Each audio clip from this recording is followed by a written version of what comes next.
Hello everyone. हमारा disaster management चल रहा है, एशियंट हिस्ट्री चल रहा है और हमारा हरियाणा जी के चल रहा है। आज से हम एक और टॉपिक स्टार्ट करते हैं, क्या? एनवायरनमेंट यानी कि पर्यावरण, जो हमारे एचएसएससी सीईटी मेंस का इम्पोर्टेंट टॉपिक है और ये साइंस से भी रिलेटेड है, ये जियोग्राफी से भी रिलेटेड है, तो उसका भी कुछ पोर्शन आपका इसी में कवर होके चलेगा। देखो, जो आपका एचएसएससी सीईटी मेंस के टॉपिक हैं वो एक दूसरे से रिलेटेड हैं, जैसे डिजास्टर मैनेजमेंट, एनवायरमेंटल साइंस, ठीक है, आपका ज्योग्राफी, आपका साइंस, ठीक है, फिजिक्स के अंदर भी हम ये सब चीज पढ़ते हैं, ज्योग्राफी के अंदर भी हम एनवायरमेंट डिजास्टर मैनेजमेंट पढ़ते हैं। और हमारे जो डिपार्टमेंट है एचएसएससी, उन्होंने भी इनको इंटर रिलेट करके अलग सब्जेक्ट के रूप में कन्वर्ट किया और कुछ भी नहीं है।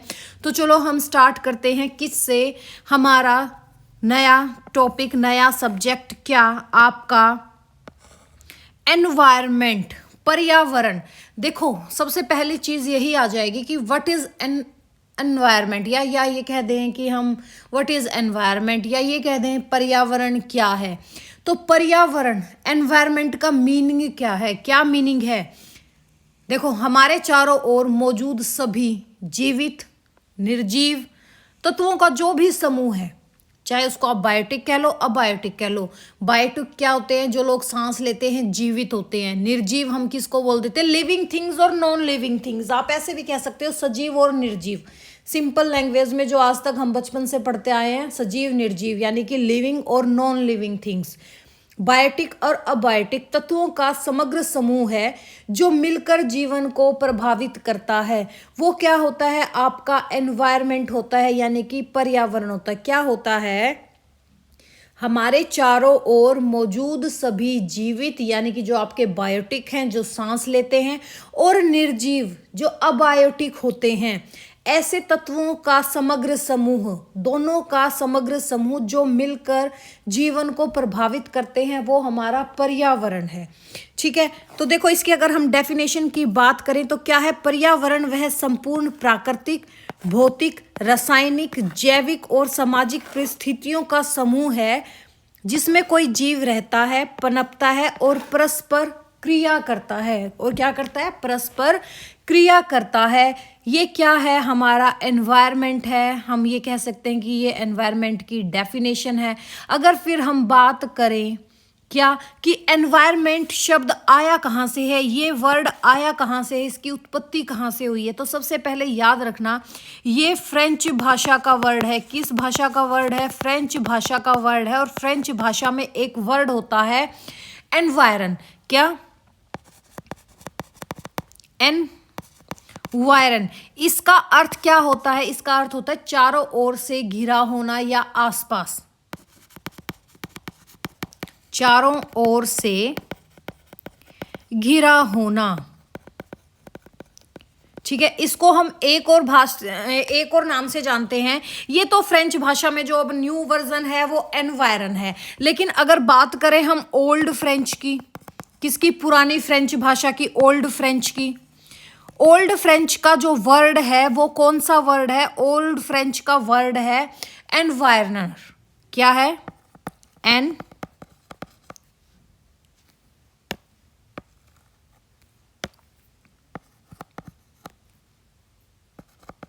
एनवायरनर। ठीक है, ये वर्ड है, इसका मतलब भी यही होता है चारों ओर से घूमना, घेरना। और इन्हीं वर्डों से क्या बनाया? हमारा एनवायरनमेंट। ठीक है, वह जो हमें चारों ओर से घेरता है। समझ में आ गया कि पर्यावरण में एनवायरनमेंट वर्ड कहाँ से आया है? अगर हम न्यू फ्रेंच भाषा की बात करें तो एनवायरन यानी कि चारों ओर से घिरा होना। अगर हम ओल्ड फ्रेंच भाषा की बात करें तो हम क्या कह देंगे? ये किससे बना है? एनवायरनर से बना है। ठीक है, इन दोनों वर्ड्स को याद रखना। ये थी हमारी एनवायरनमेंट। अब आपसे बात कर दे कि ये बताओ कि पर्यावरण के घटक क्या हैं, कंपोनेंट्स ऑफ एनवायरनमेंट। ठीक है, अगर हम अगर हम इसके कंपोनेंट्स की बात कह दें तो सबसे पहले हम वही कह देंगे, जीवित तत्व यानी कि आपके बायोटिक कंपोनेंट्स, या जिसको हम लिविंग थिंग्स बोल देते हैं। लिविंग थिंग्स कौन से हो गए? आपके मनुष्य हो गए, पशु, पौधे, सूक्ष्म जीव, ये सब क्या हो गए? आपके बायोटिक कंपोनेंट्स हो गए। कौन सा? जीवित घटक, सभी जीवित प्राणी, मनुष्य, जानवर, पौधे, सूक्ष्म जीव, ये क्या हो गए? हमारे बायोटिक कंपोनेंट्स हो गए।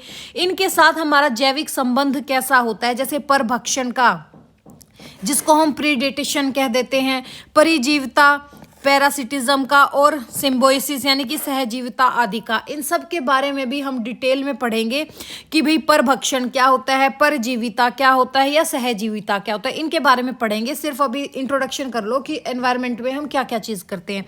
फिर सेकंड होता है आपका घटक कौन सा? अबायोटिक कंपोनेंट, या हम कह देते हैं निर्जीव तत्व। इसको ही हम क्या कह देते हैं? निर्जीव तत्व। ठीक है, यानी कि नॉन लिविंग कंपोनेंट्स। क्या बोल देते हैं? Non living components. जैसे आपकी air, water, soil, sunlight, climate, ये सब क्या है? हमारे अबायोटिक कंपोनेंट है, यानी कि हवा, पानी, मिट्टी, सूर्य का प्रकाश, जलवायु। ठीक है, अगर हम इसके फिजिकल कंपोनेंट की बात करें, फिजिकल कंपोनेंट में आ जाएगा आपका सूर्य का प्रकाश, आपका टेम्परेचर, वर्षा, वायु, जल। और अगर हम केमिकल कंपोनेंट की बात करें, यानी कि रासायनिक घटक की बात करें, तो उसमें आ जाएंगे आपकी गैसेस, जैसे आपकी oxygen, carbon dioxide gas, nitrogen, खनिज, पीएच वगैरह, ये सब आ जाते हैं आपके रासायनिक घटक में।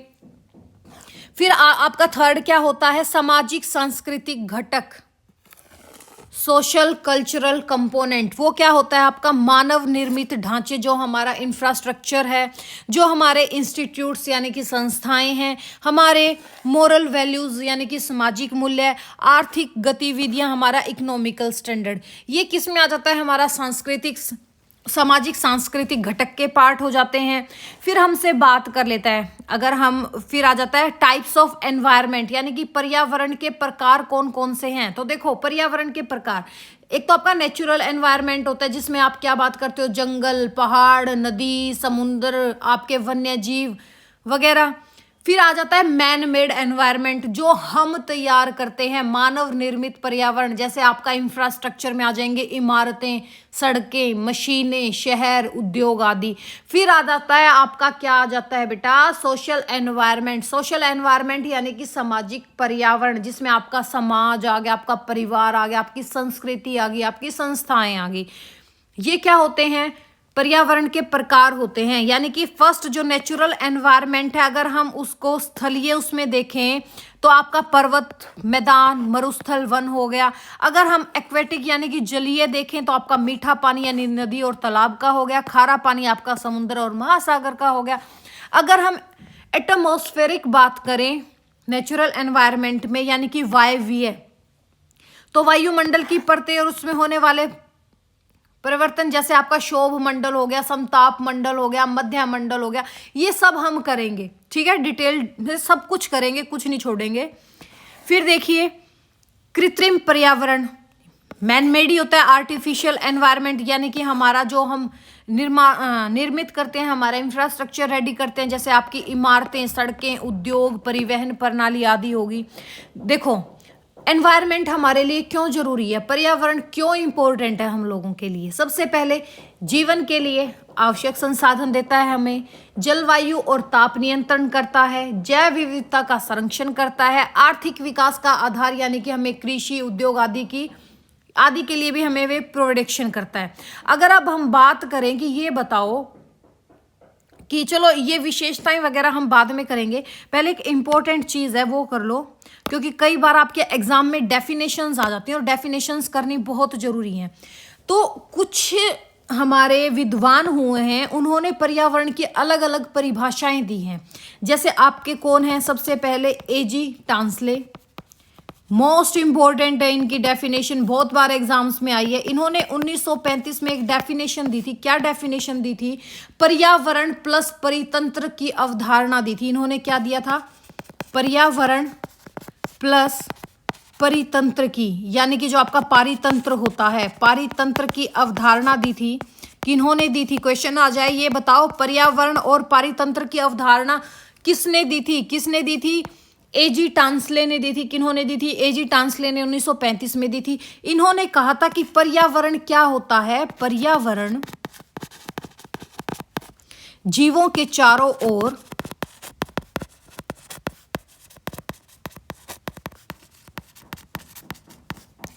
मौजूद संपूर्ण भौतिक और जैविक परिस्थितियां, यानी कि जो आपकी फिजिकल और केमिकल या बायोटिक लगा लो या लिविंग थिंग्स लगा लो, उन परिस्थितियों का समूह है।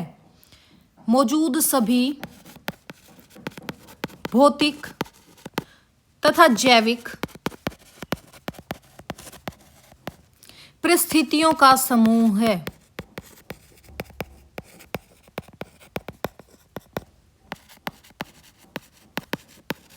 ये डेफिनेशन किन्होंने दी थी? टांसले ने दी थी। कौन सी? पर्यावरण जीवों के चारों ओर मौजूद सभी भौतिक तथा जैविक परिस्थितियों का समूह है। This definition is given by AG Tansley in 1935।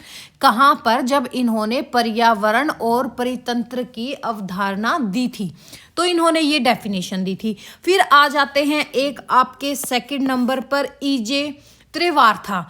कौन थे ये ईजे त्रिवार्था? इन्होंने क्या डेफिनेशन दी थी? इन्होंने पर्यावरण के बारे में बोला कि पर्यावरण वह सब कुछ है जो जीवों के जीवन को प्रभावित करता है। क्या डेफिनेशन दी थी त्रिवार्था ने? कि पर्यावरण वह सब कुछ है जो जीवों के जीवन को प्रभावित करता है। क्या बोला था इन्होंने? पर्यावरण वह सब कुछ है, वह सब कुछ है जो जीवों के जीवन को प्रभावित करता है। किसने दी थी ये डेफिनेशन? त्रिवार्था ने। क्या दिया था? पर्यावरण वह है जो जीवों के जीवन को प्रभावित करता है। फिर आगे थे आपके बोयरिंग। बोयरिंग ने क्या डेफिनेशन दी थी? या बोरिंग कह सकते हो, बोयरिंग भी मत बोलो तो बोरिंग बोल दो, सीधा याद रख लो, इजी रहेगा। बोरिंग आदमी है, बोरिंग डेफिनेशन देगा। तो पर बोरिंग डेफिनेशन नहीं दी थी, बहुत अच्छी डेफिनेशन दी थी। इन्होंने क्या कहा था? जीव जिस प्रकृति दुनिया में रहते हैं वही पर्यावरण है। इन्होंने क्या कहा? कि जीव जिस प्राकृतिक दुनिया में रहते हैं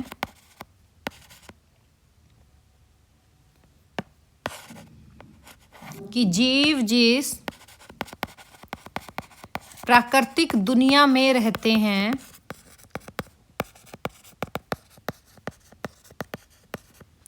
वही पर्यावरण है।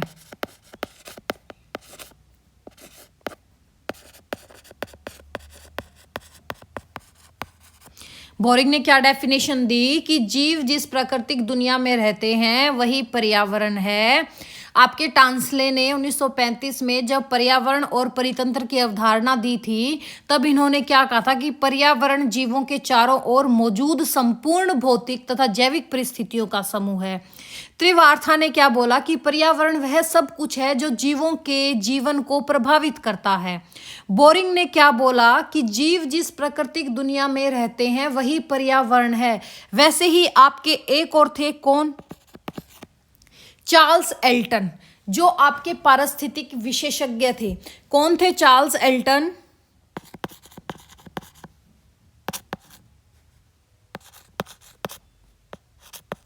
चार्ल्स एल्टन आपके पारिस्थितिकी के यानी कि इकोसिस्टम के क्या थे? विशेषज्ञ थे।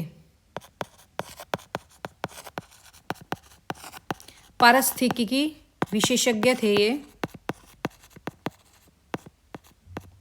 इन्होंने क्या डेफिनेशन दी बेटा? चार्ल्स एल्टन ने कहा कि पर्यावरण में उन सभी स्थितियों का समावेशन है जो किसी जीव के जीवन को प्रभावित करती है। इन्होंने क्या बोला? इन्होंने कहा कि पर्यावरण में उन सभी स्थितियों का समावेश है। पर्यावरण में उन सभी स्थितियों का समावेश है जो किसी जीव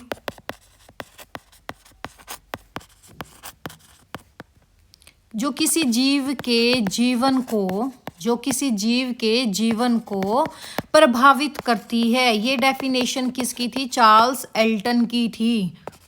ठीक है।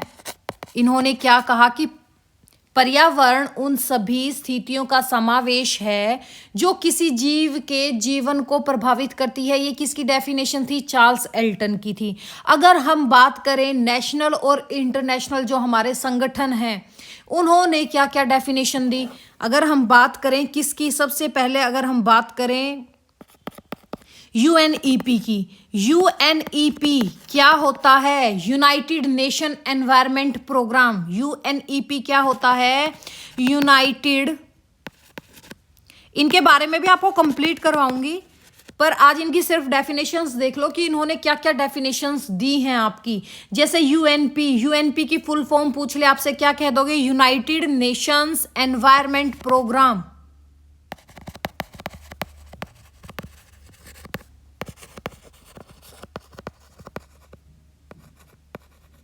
इन्होंने क्या डेफिनेशन दी? इन्होंने कहा कि पर्यावरण भौतिक, रासायनिक, जैविक तथा सामाजिक तत्वों का वह समग्र है या वह समग्र रूप है जो मानव व मानव जीवों के जीवन और क्रियाकलापों को प्रभावित करता है। यह डेफिनेशन किसके द्वारा दी गई थी? यूएनईपी यानी कि यूनाइटेड नेशंस एनवायरनमेंट प्रोग्राम। इन्होंने क्या कहा कि पर्यावरण भौतिक, रासायनिक, जैविक तथा सामाजिक तत्वों का वह समग्र है जो मानव व जीवों के जीवन और क्रियाकलापों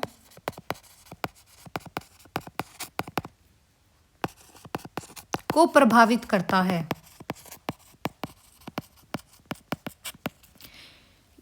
पर्यावरण भौतिक, रासायनिक, जैविक तथा सामाजिक तत्वों का वह समग्र है जो मानव व जीवों के जीवन और क्रियाकलापों को प्रभावित करता है। ये डेफिनेशन किन्होंने दी थी? यूएनईपी ने दी थी, जो हमारी क्या है? एक इंटरनेशनल संगठन है। कौन सा? United Nations Environment Programme. फिर आपके डब्ल्यूएचओ, जो आपका क्या है? World Health organisation. डब्ल्यूएचओ क्या है आपका? इसकी फुल फॉर्म क्या है? World Health organisation. इन सब के बारे में हम डिटेल से पढ़ेंगे।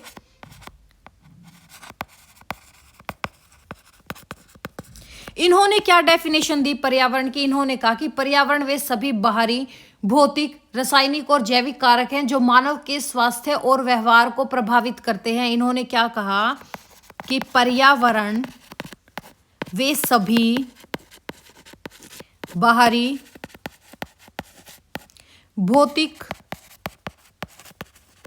रासायनिक, भौतिक मीन्स फिजिकल, रासायनिक मीन्स केमिकल, और जैविक कारक यानी कि जो आपके बायोटिक कंपोनेंट्स होते हैं, और जैविक कारक जो मानव के स्वास्थ्य और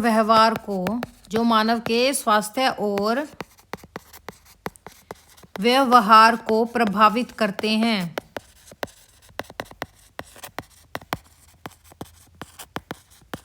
this definition is given by WHO. WHO is World Health Organisation. इन्होंने कहा कि एनवायरनमेंट वो है जो सभी आपके बाहरी भौतिक, रासायनिक और जैविक कारक हैं जो मानव के स्वास्थ्य और व्यवहार को प्रभावित करते हैं। अगर बात करें हम हमारे जो भारतीय विद्वान थे, जिसमें आपके कौन आ जाते हैं? हमारे फर्स्ट पीएम आ जाते हैं, first PM of India Pandit Jawaharlal Nehru. उन्होंने कहा, क्या कहा? पंडित जवाहरलाल नेहरू के द्वारा दी गई डेफिनेशन क्या थी? पंडित जवाहरलाल नेहरू ने कहा कि पर्यावरण वह है जिसमें प्रकृति तथा मनुष्य का परस्पर संबंध शामिल हो। क्या बोला इन्होंने? पर्यावरण वह है जिसमें प्रकृति तथा मनुष्य का परस्पर संबंध शामिल हो।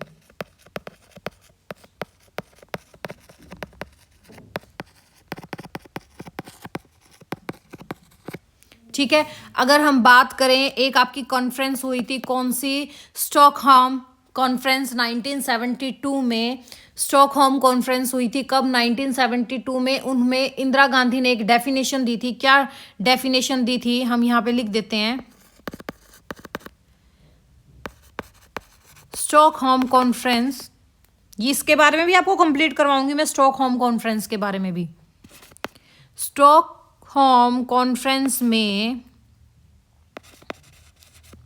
कब हुई थी, 1972 में। इसमें इंदिरा गांधी जी ने कहा था, जो उस टाइम हमारी पीएम थी इंदिरा गांधी, इन्होंने एक डेफिनेशन दी थी। क्या, कि पर्यावरण मात्र जंगलों, पशुओं और पेड़ों तक सीमित नहीं, बल्कि मनुष्य का जीवन स्तर और विकास भी उसका हिस्सा है। इंदिरा गांधी जी ने क्या कहा, कि पर्यावरण मात्र जंगलों तक, पशुओं तक और पेड़ों तक सीमित नहीं, मात्र जंगलों, पशुओं, पेड़ों तक सीमित नहीं,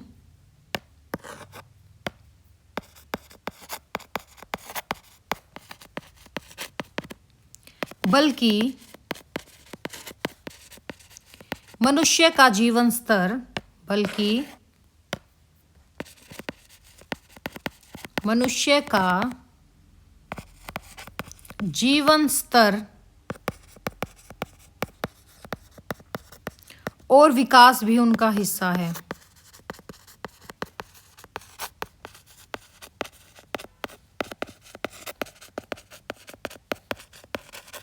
ठीक है। अगर बात आ जाए हमारे एग्जाम में, बाई चांस पूछ ले कि पर्यावरण क्या है, तो सिंपल लैंग्वेज में बोलना, पर्यावरण वह समग्र तंत्र है जिसमें हम जीवित और निर्जीव तत्व मिलकर एक दूसरे को प्रभावित करते हैं। ठीक है, यहाँ तक ख़त्म कर देना इसको। ठीक है, ये हमारे कुछ इंपॉर्टेंट डेफिनेशंस थी जो बार बार हमसे पूछी जाती हैं। अब हम बात करते हैं, कहाँ तक आगे थे हम, पर्यावरण के टाइप्स तक हमने कंप्लीट कर लिया था। अब आ जाए कि पर्यावरण की विशेषताएं क्या है, ये बताओ कि पर्यावरण की विशेषता क्या है। ठीक है, नेक्स्ट क्वेश्चन क्या आ जाए कि पर्यावरण की विशेषता क्या है, तो हम सबसे पहले क्या कह देंगे कि पर्यावरण की विशेषता। ठीक है, कंपोनेंट्स हमने कंप्लीट कर लिए हैं। हाँ, कंपोनेंट्स में आप एक चीज़ देखना कि इसको अलग अलग भी याद करना। जैसे नेचुरल में आपका आ जाएगा नेचुरल कंपोनेंट। ठीक है, जहाँ जी इसमें आपका प्राकृतिक घटक में आप क्या कह दोगे, पर्वत, नदी, झील, वनस्पति, वन्यजीव। फिर आ जाएगा मैन मेड, जिसमें आप भवन, सड़कें और ये कर दोगे। सामाजिक घटक में आ जाएगा आपका समाज, परंपराएं, रीति रिवाज। ठीक है, ये होते हैं आपके कंपोनेंट्स। अब हम बात करें कि भाई एक चीज़ और करना, अगर आपसे कोई ये पूछ ले कि जैविक पर्यावरण क्या है, हमसे कोई ये पूछ ले कि ये बताओ कि जैविक पर्यावरण क्या है, तो हम क्या कह देंगे, बायोलॉजिकल एनवायरनमेंट क्या होता है, जीव जंतु, पौधे और सूक्ष्म जीवों का समग्र समूह जो एक दूसरे को प्रभावित करते हैं। ये डेफिनेशन भी आप लिख लो, मैं भूल जाऊंगी वरना इसको फिर बाद में। क्या होता है हमारा जैविक पर्यावरण, जैविक पर्यावरण क्या होता है, जैविक पर्यावरण जिसको हम क्या बोल देते हैं, बायोलॉजिकल एनवायरनमेंट। ये होता है हमारा जीव जंतु, पौधे और सूक्ष्म जीवों का समग्र समूह जो एक दूसरे को प्रभावित करते हैं।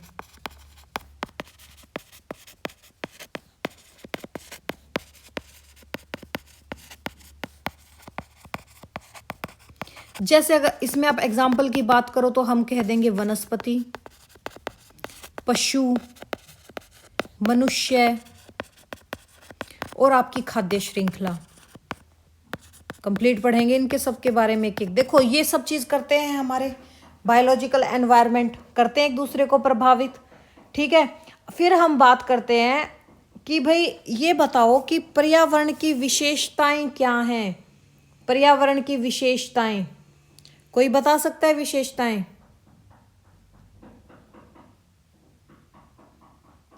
एक सेकंड रुकना।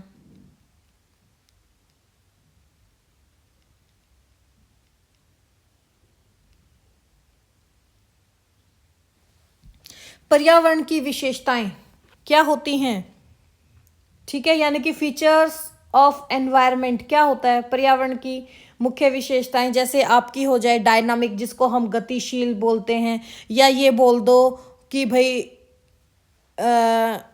डायनामिक में समय और परिस्थितियों के अनुसार बदलता रहता है, या मल्टी डायमेंशनल बोल सकते हैं हम कि भाई कभी फिजिकल, बायोलॉजिकल, सोशल, इकोनॉमिक्स, इन पहलुओं से मिलकर बनता है हमारा क्या, मल्टी डायमेंशनल या डायनामिक। जो समय और परिस्थितियों के अनुसार चेंज होता रहता है वो क्या होता है, हमारा पर्यावरण की विशेषता होती है। और वो कैसा होता है, इंटरलिंक्ड होता है। कैसा होता है, इंटरलिंक्ड होता है, यानी कि एक दूसरे पर आपस में जुड़ा होता है।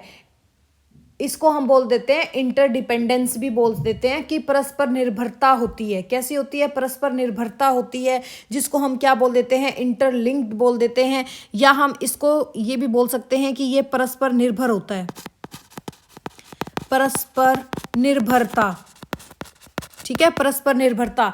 इसका मतलब क्या है कि जीवित और जितने भी हमारे लिविंग्स और नॉन लिविंग्स हैं, जितने भी कंपोनेंट्स हैं, ये एक दूसरे पर निर्भर होते हैं। जैसे कैसे भाई, पौधे पौधे किस पर डिपेंड है, सनलाइट पे डिपेंड है। सनलाइट से फोटोसिंथेसिस करते हैं, तभी जाके इनको खाना नसीब होता है। और हम किन पे डिपेंड है, हम पौधों पे डिपेंड है कि पौधों से हमें कुछ खाने को मिलता है।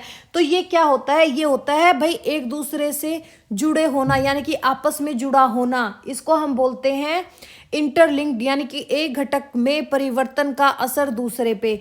जो आपका डायनामिक नेचर है, देखो ये हमेशा समय और परिस्थिति के अनुसार चेंज होता रहता है, यानी कि पर्यावरण हमेशा बदलता रहता है।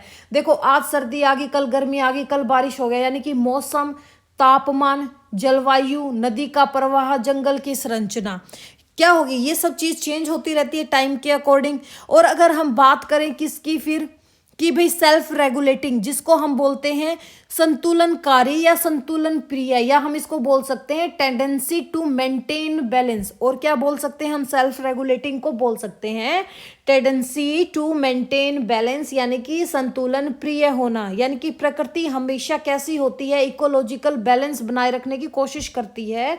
नेचर हमेशा संतुलन बनाए रखने की कोशिश में ही रहता है। जैसे आपकी जो खाद्य श्रृंखला, फूड साइकिल चलता है, हमारा वाटर साइकिल चलता है, या हमारा कार्बन चक्र चलता है, ये क्या होता है, ये टेंडेंसी ऑफ मेंटेन बैलेंस ही हो गया, प्राकृतिक रूप से संतुलन बनाने की क्षमता। अगर हम बात करें कि भाई सीमित वहन क्षमता, यानी कि कैरिंग कैपेसिटी, ठीक है, सीमित संसाधन, यानी कि हमारे ये कह दो कि लिमिटेड रिसोर्सेज, किसी भी क्षेत्र की संसाधन क्षमता सीमित होती है, चाहे वायु हो चाहे भोजन हो, ठीक है। पर्यावरण के संसाधन कैसे है, एक लिमिटेड है ना।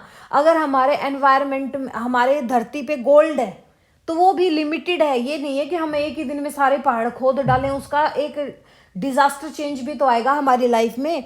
तो क्या है, हमारे पास एक लिमिटेड रिसोर्सेज हैं। पर्यावरण में कई संसाधन सीमित होते हैं, जैसे आपका पानी, जंगल, खनिज, मिट्टी, ये सब क्या है, इनका संरक्षण जरूरी होता है और ये सीमित भी होते हैं, ठीक है, ये सीमित होते हैं। फिर अगर आगे बात करें, और इन्होंने दिए नहीं क्या, चलो अगले हम विशेषताओं की बात लिख लेते हैं। ये शायद मैं पीपीटी में लिखना ही भूल गई हूँ। तो चलो फिर हम बात करते हैं किसकी, यूनिवर्सल की। विशेषताएं चल रही थी, बची हुई विशेषताएं हम यहाँ पर कर लेते हैं। विशेषताएं में अगर हम यूनिवर्सल की बात करें, यानी कि सार्वभौमिकता की बात करें, किसकी बात करें, सार्वभौमिकता की, जो आपका किससे डिनोट होता है, यूनिवर्सल बोल देते हैं हम जिसको, यूनिवर्सल ट्रूथ। सूरज एक ही है, यूनिवर्सल ट्रूथ है, ठीक है। क्या होता है सार्वभौमिकता, सार्वभौमिकता वह है कि पर्यावरण हर जगह मौजूद है और ये एक सार्वभौमिक सत्य है। जैसे आपका शहर, गांव, पहाड़, जंगल, समुद्र, रेगिस्तान कहाँ है भाई, हर जगह है, ठीक है। आप इसको ये लिख सकते हो कि पर्यावरण हर जगह मौजूद है।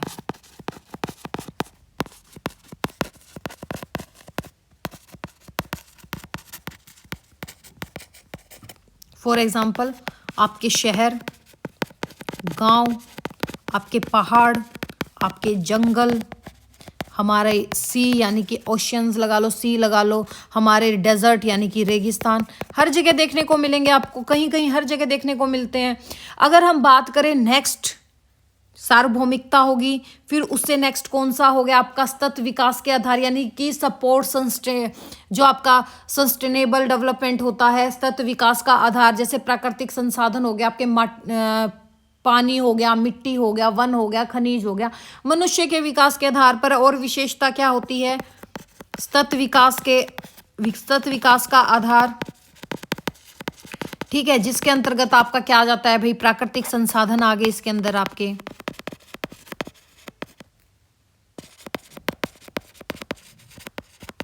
ठीक है, लिमिटेड संसाधन हमारे पास थे। और क्या होता है भाई, अफेक्टेड बाय ह्यूमन एक्टिविटीज, यानी कि मानव गतिविधियों से ये लोग पर्यावरण हमारा क्या होता है, प्रभावित होता है।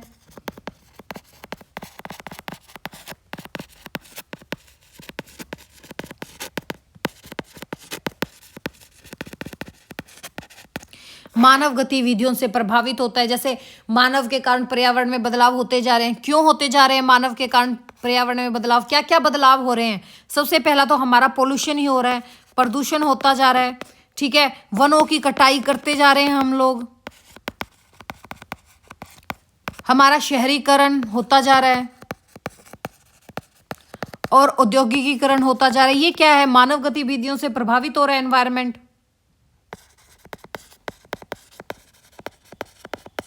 ठीक है, अगर हम डाइवर्सिटी की बात करें, विशेषताओं में लास्ट क्या होगा, लास्ट तो नहीं कह सकते, हम ये कह सकते हैं कि विशेषताएं तो बहुत होती हैं, पर मेन यही है विविधता, जिसको हम क्या कहते हैं, डाइवर्सिटी। क्या होता है डाइवर्सिटी? डाइवर्सिटी मीन्स आपका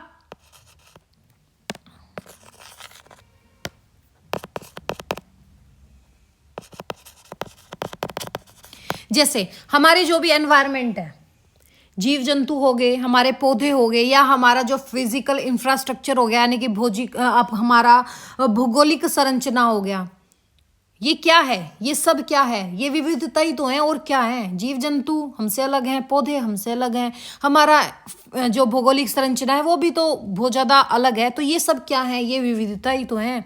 इन्हीं को तो हम क्या कहते हैं, बायोडाइवर्सिटी। बायोडाइवर्सिटी भी क्या होती है, यही चीज़ होती है। ठीक है, बायोडाइवर्सिटी जैसे ही लगा लो। ठीक है, इसके अंतर्गत आ जाएगी आपकी क्या, बायोडाइवर्सिटी। तो विशेषताओं में कौन कौन सी चीज होती हैं, देखो कौन कौन सी चीज होती है विशेषताओं में। अगर हम बात करें तो मल्टी डायमेंशनल होता है, यानी कि फिजिकल होता है, बायोलॉजिकल होता है, सोशल होता है, इकोनॉमिकल होता है। पर्यावरण कैसा होता है, बहुआयामी होता है, भौतिक, जैविक, सामाजिक, आर्थिक, इंटरडिपेंडेंस, यानी कि परस्पर निर्भरता होती है। जीवित और निर्जीव जितने भी जीव हैं, तत्व हैं, वो एक दूसरे पर निर्भर होते हैं, जैसे for example our plants and human. अगर हम बात करें कि नेचर कैसा होता है, डायनामिक नेचर के होते हैं, यानी कि गतिशील नेचर के होते हैं, हमेशा चेंज होता रहता है एनवायरनमेंट। कभी मौसम चेंज हो गया, टेम्परेचर, हमारा जलवायु, नदी का प्रवाह, जंगल एक्सेट्रा, ये संतुलन प्रिय होते हैं। जैसे प्रकृति हमेशा इकोलॉजिकल बैलेंस बनाने की हमेशा ट्राई में रहती है, जैसे आपका फूड साइकिल हो गया, जल चक्र हो गया, कार्बन चक्र हो गया, यूनिवर्सल होता है, पर्यावरण हर जगह मौजूद है। ठीक है, सतत विकास पर आधारित होता है, हमारे पास लिमिटेड रिसोर्सेज होते हैं, मानव गतिविधियों से एनवायरनमेंट हमारा प्रभावित होता है, डाइवर्सिटी है। ये सब क्या थी, हमारी एनवायरनमेंट की विशेषता थी। क्या थी, एनवायरनमेंट की विशेषता। आगे हम करेंगे कि पर्यावरण का महत्व क्या है, पर ये हम किस में करेंगे, ये हम करेंगे हमारे नेक्स्ट टॉपिक में। ठीक है, यानी कि नेक्स्ट लेक्चर में करेंगे। तो चलो मिलते हैं नेक्स्ट लेक्चर में। Thank you, have a nice day. अगर वीडियो अच्छी लगी तो लाइक एंड सब्सक्राइब शेयर जरूर करना। Thank you.